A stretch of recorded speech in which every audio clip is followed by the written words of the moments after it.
صحت عامہ کے زیر اہتمام مختلف تعلیمی اداروں میں ہیلتھ سیشن کا سلسلہ شروع ہو گیا۔ موسمی بیماریوں کا توازن غذاؤں سے مدافعتی نظام کو مضبوط بنانے پر زور دیا گیا۔ موسمی بیماریوں سے بچنے کے لیے حفظان صحت کے مطابق خوراک اور مناسب لباس کا استعمال عمل میں لایا جائے۔ فلو، نزلہ، زکام سردیوں میں عام ہیں۔ موسمی بیماریوں کے تدارک کے لیے مدافعتی نظام کو مضبوط بنانا ضروری عمل ہے۔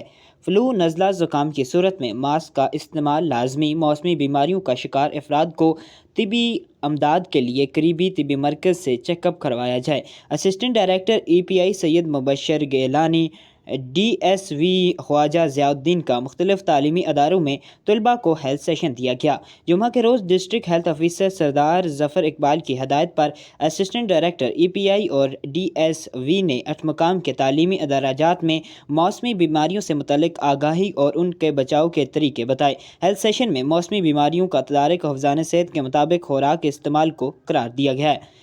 ہیلتھ سیشن کے دوران طلباء کو حفظان صحت اور صفائی ستھرائی کے اصول بھی سمجھائے گئے۔ منیب عباسی، کنٹری نیوز، آزاد کشمیر۔